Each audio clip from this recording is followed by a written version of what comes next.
The most exciting thing about the Cincinnati Reds in 2023 comes down to three players. We're going to tell you exactly who those three players are on today's Locked On Reds.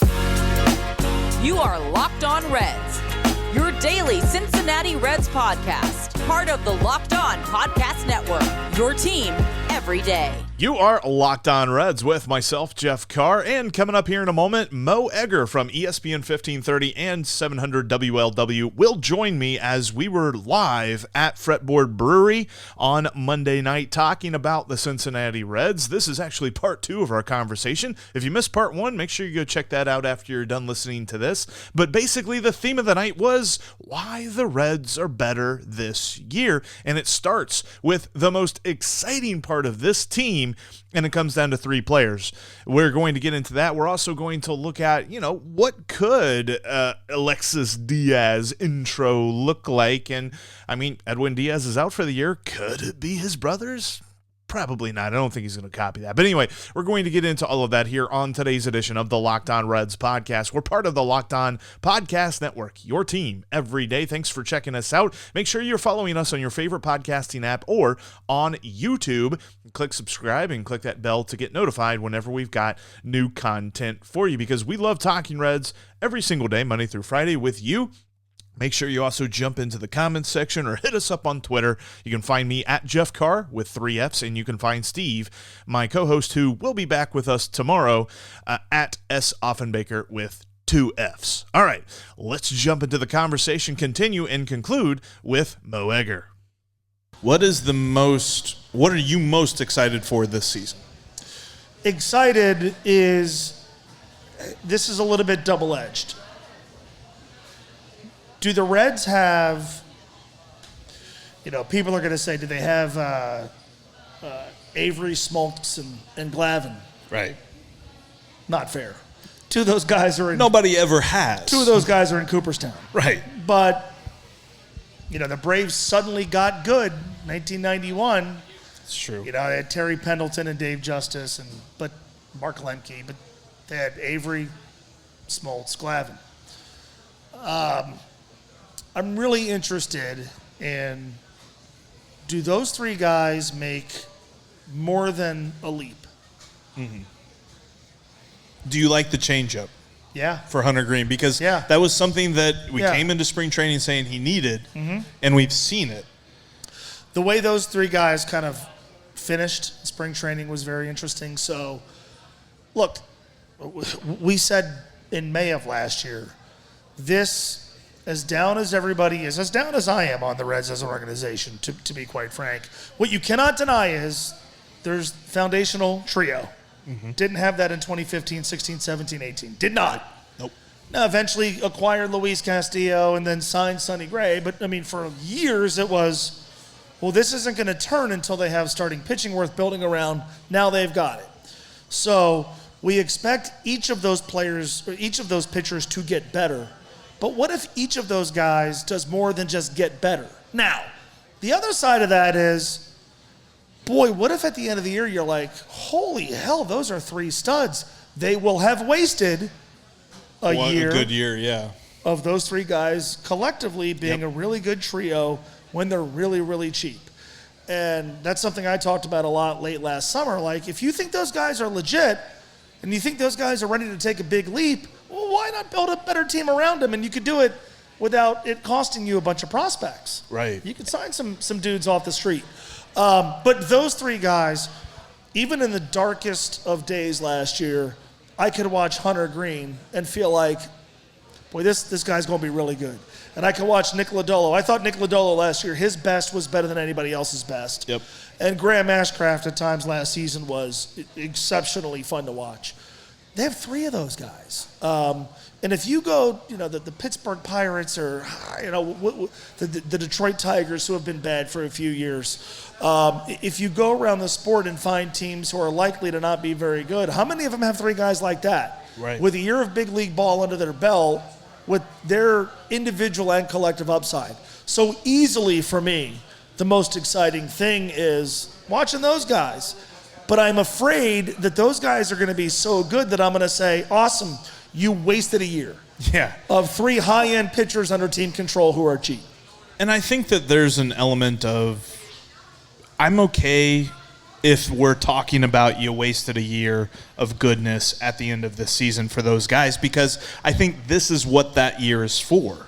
We're trying to figure out if these guys are worth going out this next offseason when the Reds have no guaranteed money on the books and building around those 3 players. And I think that they can find Jonathan India, Tyler Stevenson to build around. Maybe this is a year that they figure some more out about Spencer Steer, because we don't know a ton about Spencer Steer. Right. I like what I've seen so far, but I think that they can be a lot better. And for this offseason, can you go out and support those guys? Because they also have their ace of the bullpen in Alexis Diaz. How does it fill out behind him? Do the guys who are hurt come back healthy in Tony Santian and Lucas Sims and TJ Antone, which we already got, unfortunate news for Sims that he's starting the year on the IL. We knew TJ Antone would. Tony Santian's still a bit of an enigma. He's going to start the year on the IL as well. Right. But overall, this year is about finding out who the core is, and I think that the start of that core is those 3 guys. And Graham Ashcraft's saying all the right things, too. And I feel like we so often focus on Green and Lodolo.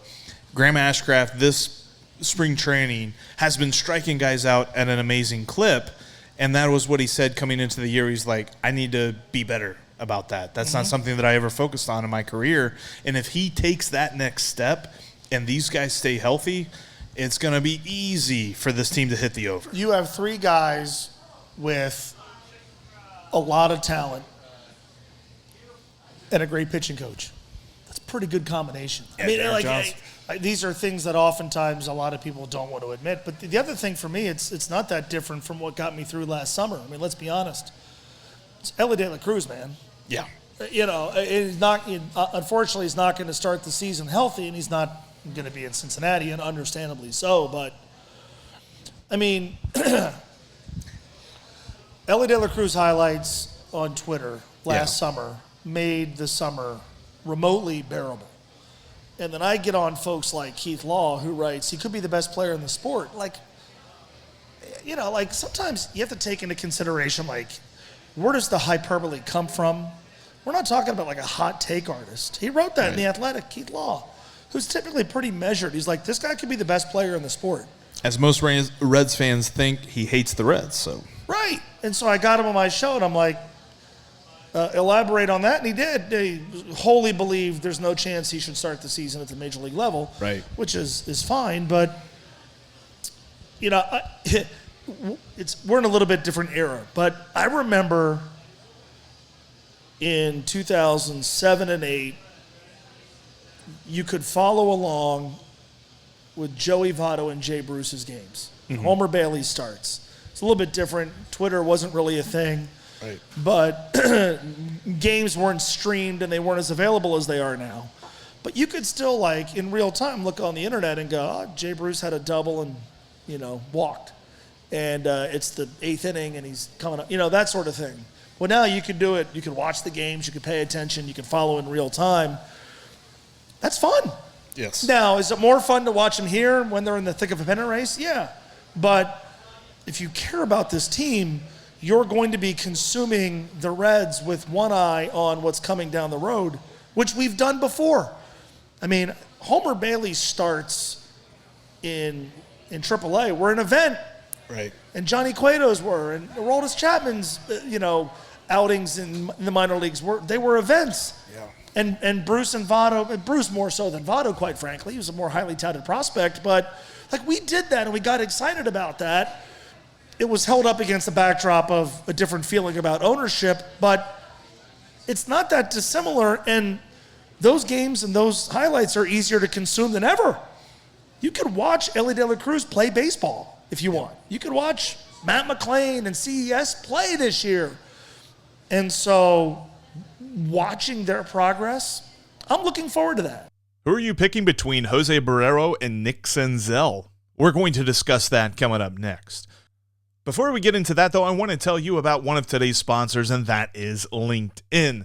Small businesses continue to rate LinkedIn Jobs #1 in delivering quality hires because they help you do it faster and for free. Check them out at linkedin.com/lockedonmlb today to post your job for free. LinkedIn offers so many different tools, whether you're talking about screening questions, whether you're talking about the purple hashtag hiring frame that lets your LinkedIn circle know that you're hiring so that LinkedIn can then help you get the candidates you want to talk to right in front of you faster, and they do it all for free. Check them out today. It's linkedin.com/lockedonmlb. You can post your job for free. That's linkedin.com/lockedonmlb. There are terms and conditions that do apply.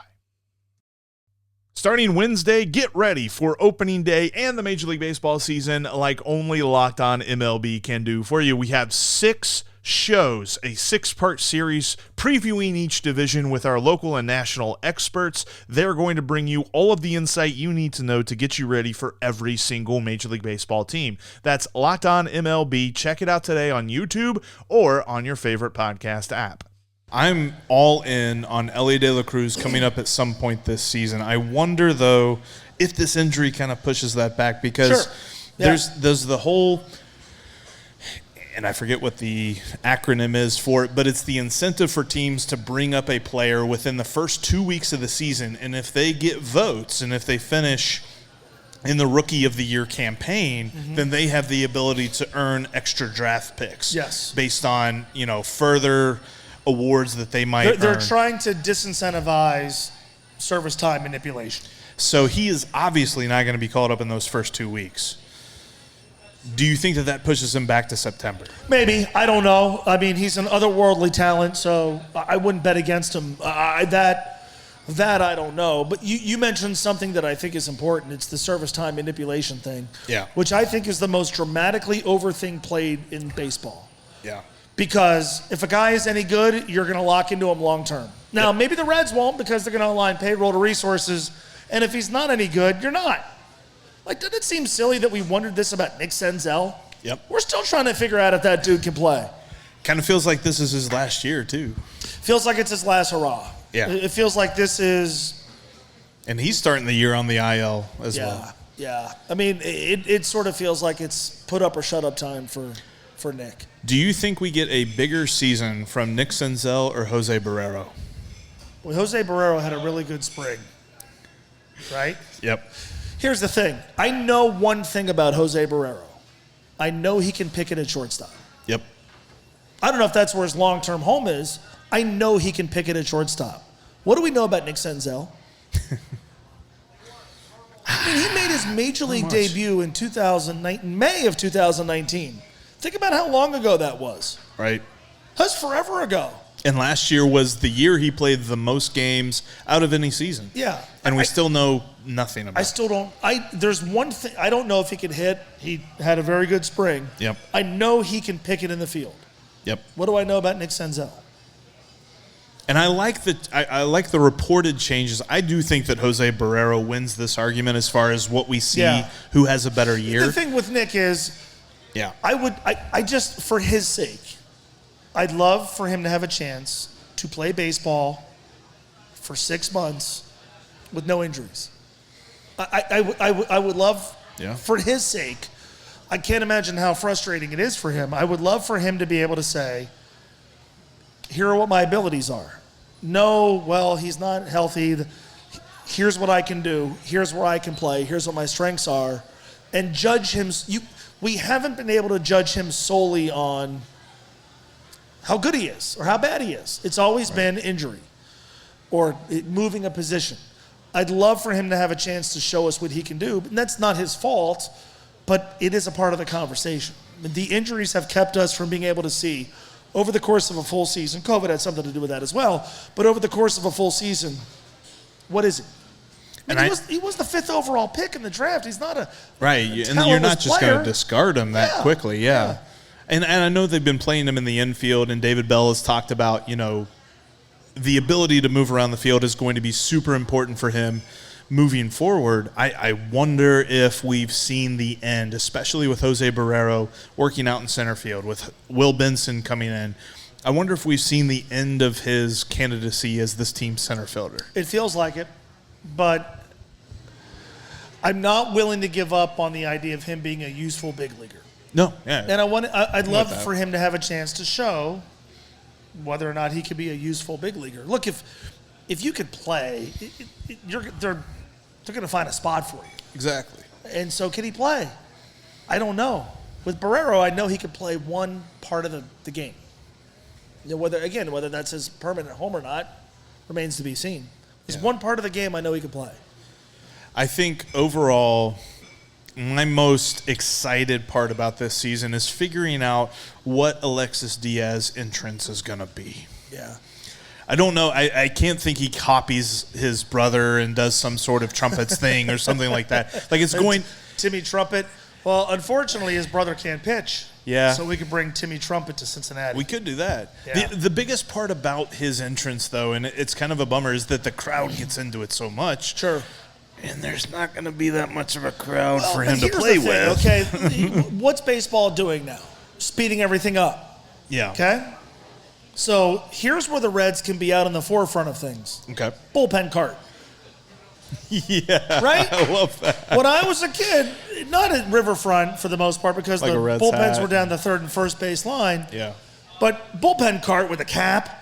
So if you really want to speed up the game, all right, you're done throwing. Let's go. Jump in. So the entrance, the Reds should be out in front of this and say, our relievers are coming out via bullpen cart, and we're going to be on the forefront of, we're going to speed up the time it takes for a pitcher to get ready. Mm-hmm.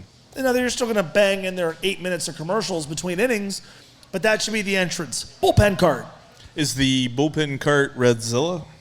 No, that shoots T-shirt. A bullpen. Look, I mean, I'm surprised because the Reds like to throw a logo on everything. Yeah. The damn ballpark looks like a NASCAR. So bring out a cart, throw 8 sponsors on it, bring them out there. Let's go.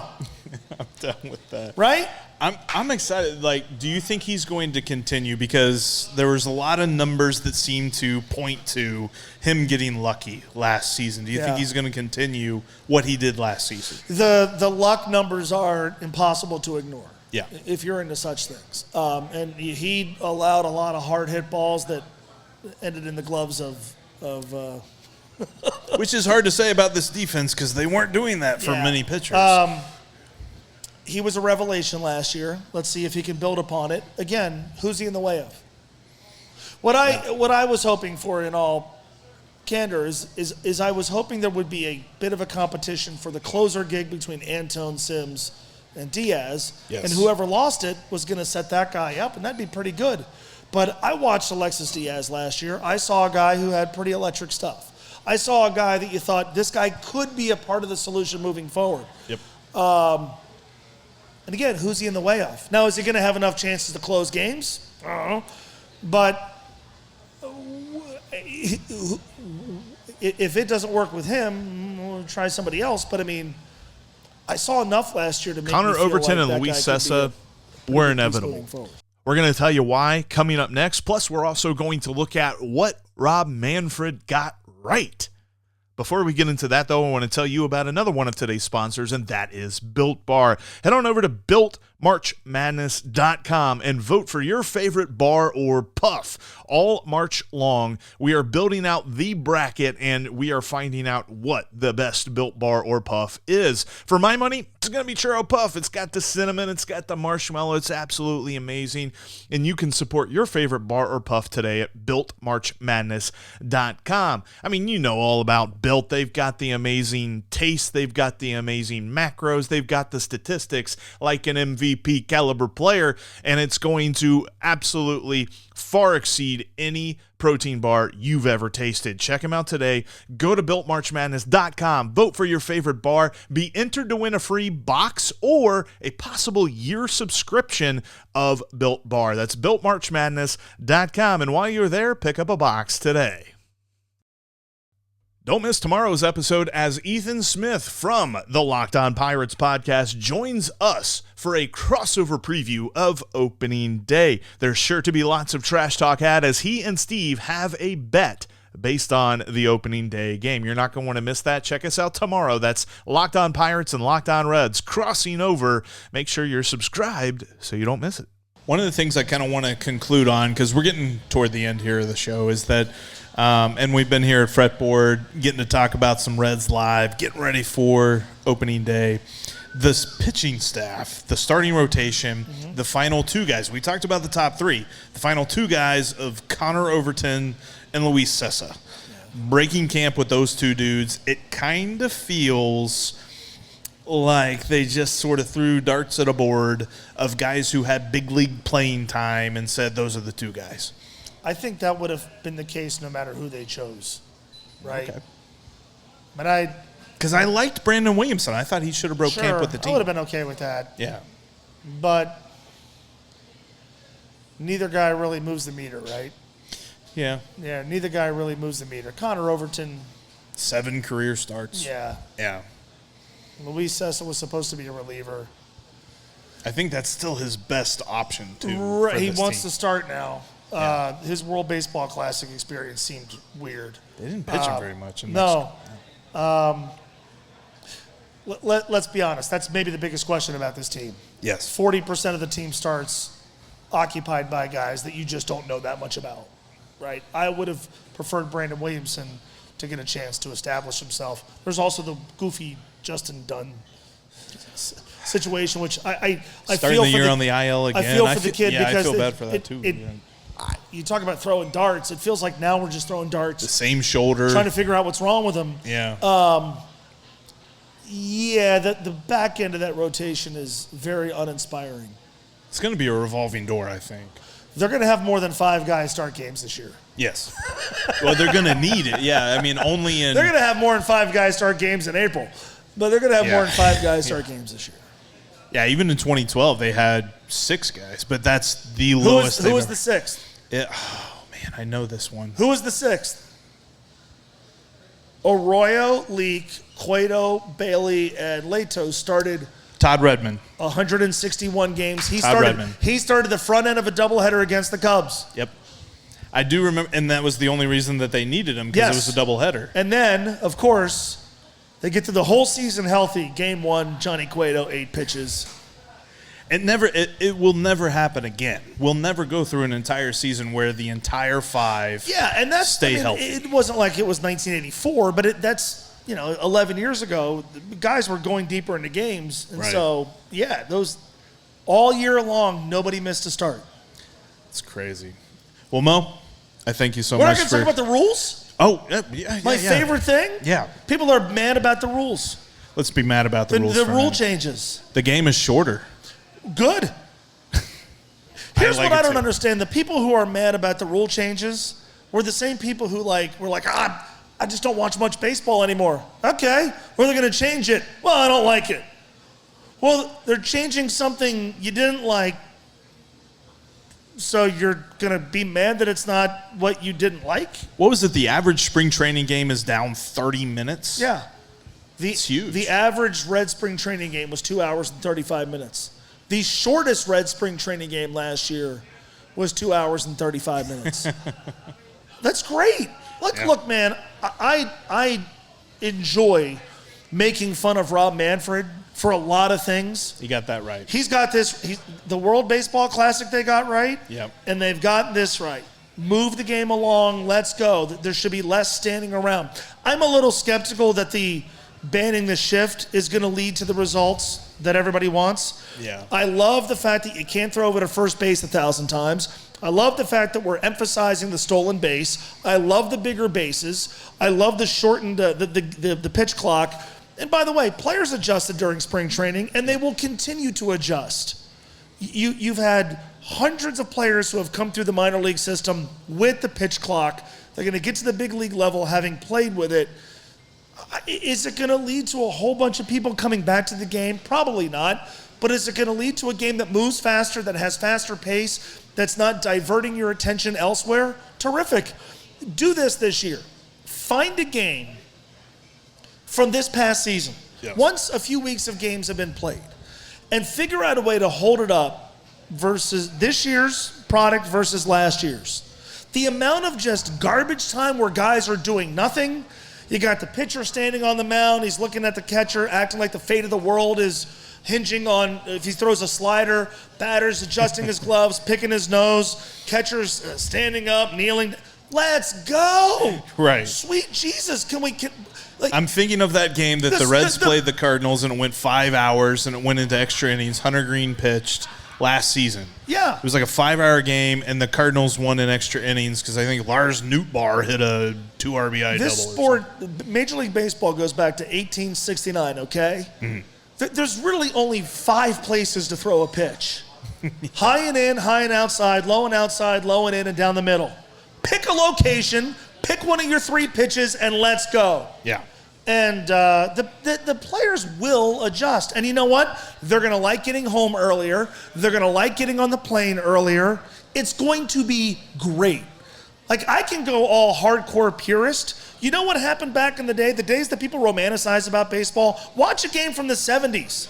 In the 1970s, in 1974, the average game time was less than 2.5 hours. Right. I watched a game on the YouTube channel, This Is Where You Find Baseball, a 1988 Reds-Pirates game. And Johnny Bench is doing the game with Marty Brennaman on TV.